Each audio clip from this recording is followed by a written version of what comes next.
Happy Friday, y'all. This is Andy from Sense with Andy. So I got a lot of stuff to talk about. Hold on, let me move this mic a little bit. It's gonna be a good show, good episode. I'm not sure what you want to call it, but first of all, I've been working on this app, and the reason I started it was basically, to be frank, I thought SwingVision, there's some critical aspects missing to it. I thought it's a great app. I think it's overpriced for what I needed to do. Main thing I've wanted to do is to be able to take my tennis matches, splice out the dead time, and also keep track of the scores, provide a scoreboard, and do that in as accurately and minimal time as possible, while still preserving the original video quality.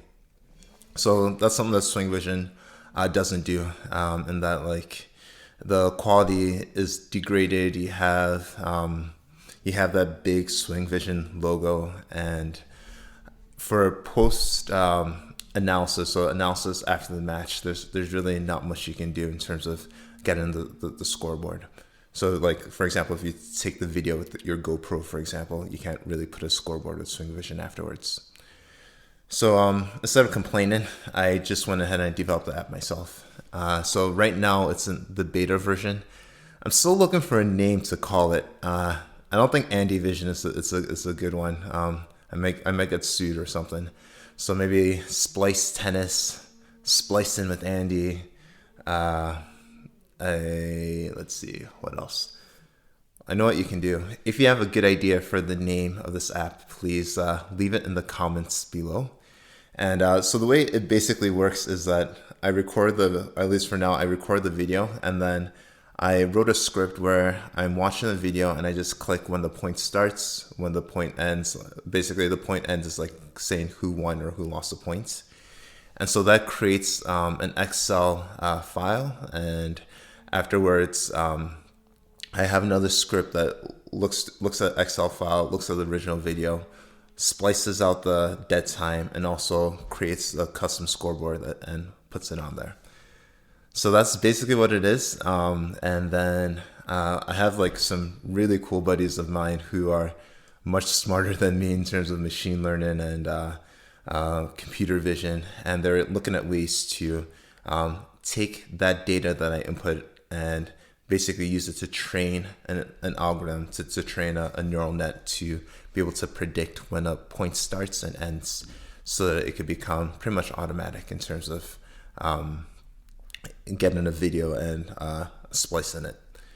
So that's what I'm working on. If you want to support, the link is below. Buy me a coffee. This is something that I do as my fourth job, basically. So full-time 24-hour dad, husband, full-time job, and this is like my side hustle. So yeah, so I'm gonna show a clip of how it works, and you can see some doubles action. So next, so much stuff to talk about. Okay, I'm gonna try and stay focused here. So Medvedev, I was watching him play against Coric, and Coric is a solid player. I mean, really solid. And Medvedev, he was playing pretty well, and Medvedev won the last 20 points of the match.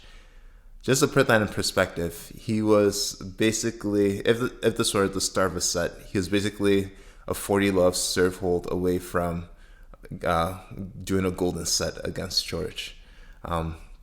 He ended up winning 6-3, 6-2. But like, the question that I have, and maybe you guys can answer this as well, is in the rec game, is it possible to play like Medvedev in terms of, obviously the level's going to be much lower, but like, is it possible to even like play like that? And I think I have a mixed answer in that, like, yes and no. I live here in Massachusetts. So during a good chunk of the year, I think even the summer, we're still playing on indoor courts. So you have the side nets that are pretty close to the side, so they don't give you that much room side to side. And as well, the back of the court, you don't have so much space. So what Medvedev, I think the beauty of his game is just his shot tolerance and the depth. And I look at it like when he's returning, he's gonna grind it out. When he serves, he wants to end the point quickly, like serve and one or and two, right? So I think from just from a geometric perspective, if you have a good server playing in one of these indoor courts in Massachusetts, I mean, and you're staying all the way back and like behind the baseline, I mean, they're either gonna on the ad side if they're a righty, they're just gonna kick it out wide. On the due side, they'll do a short slice, and then push both balls to the net, right? So that's I think that's one limitation sort of playing in indoors or in like these in parks where you don't have that much space. But at the same time, like I think there's something to be said about really on your return game, just being able to maybe start back and being able to like get that return back deep and just slowly inch your way forward. Really lots of tolerance, and you don't see him going for too much on the return games. Like you see him just really just working it and grinding the opponent until he gets a short ball, and then he crushes it. So that's something where I've sort of been trying to work on in terms of my own shot tolerance and knowing when to step up and try and hit that forehand. Now next, I'm going to talk a little bit about the string, the Diadem ProX. So I'm not sure what to say about it. It's one where like it's when you first string it up in your racket, it's a little bit stiff, and I find like it was a bit launchy in my opinion. Didn't really give much feel, and so it's not much spin either. But it's sort of like a direct string, so it kind of when it's fresh, it kind of just goes where you send it, and then it has lots of pop. So when I first tried it in my Elevate V3, I found that I was launching a lot of balls, and I also use it in my Extreme Tour, and I guess first as well, it was very launchy. Then the string kind of like dies, like it just dies, and like after an hour or 2 hours, and like it just, I don't know how to describe it. It's like playing with dead 4G. Like the ball just kind of just stays there, and it's like not a lot of power. I mean, not a lot of spin, a little bit of spin, but you know what it lets you do? It lets you swing out as hard as you want on the forehand and flatten the ball out. And to be honest, when I was using my Extreme Tour after the string died, I was hitting some of my flattest, hardest forehands. I mean, I was just ripping the ball. Like I remember it was a mixed doubles match. Actually, mixed doubles in terms of me and my wife playing against two other guys. And we won. And like my wife played well as always, but I was really dialed in with my return. So really crushing forehands, and that was just because of the string. And it's like, it doesn't like, I wouldn't say it feels great, but it's just like something where like you could just unload on. And so that was that.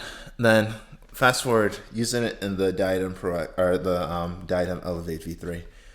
So I've customized this. I have 3 grams at 12, 2 grams right at the handle, and it feels like the pro staffs of old, like the 90s, the 85s.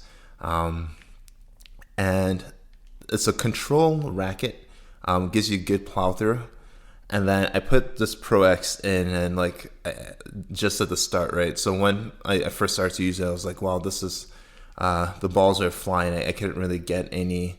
I was trying to like top spin the ball in, and it was like just going long, or I couldn't get the timing down. So then I played with a string for a couple of hours, then started to groove my strokes a little bit.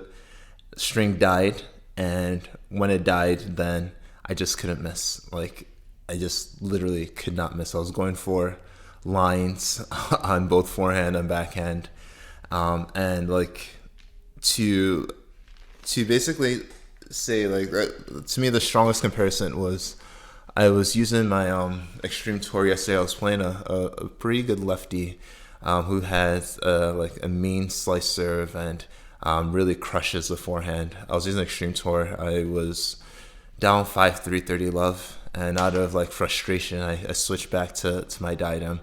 Ended up winning 10 straight games.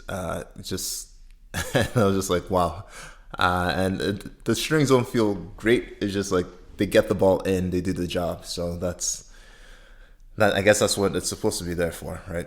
So definitely, if you like winning and have a flatter ball, definitely recommend trying these out. I made the mistake of giving it to my buddy Mark, and I mean he was beating me beforehand, but he's beating me even more now, and just he's not missing. So yeah, it's definitely a good string, one that I recommend trying out. So I think those were the main things. I guess lastly, I took Wednesday off this week. First time I've done this in a while. Actually, first time I can ever remember. I played 3 hours of tennis, and then had brunch with my boys afterwards. And I think there's something about like really taking the time to reflect, taking the time to just enjoy life. And I feel like it's something that a lot of times I feel like we're just moving left and right, like just constantly on the move, like whether it's different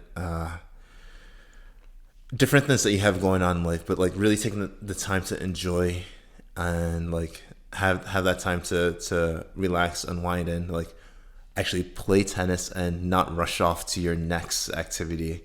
We ended up going to brunch afterwards, which was cool, and we chatted. So something I highly recommend. Something I say like, why wait until retirement to enjoy life? Like just enjoy it now. Enjoy the moments. Enjoy each day with the struggles and with the opportunities it brings. So that's my little I guess mixed bag today. So I'm gonna end it with some guitar, and not sure what I'm gonna play yet, but I'm just gonna freestyle for a little bit. So hopefully enjoy. Hopefully you're having a good Friday. And again, this is Andy from Tennis with Andy.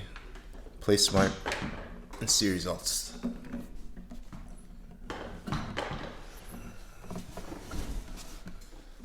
Let's see.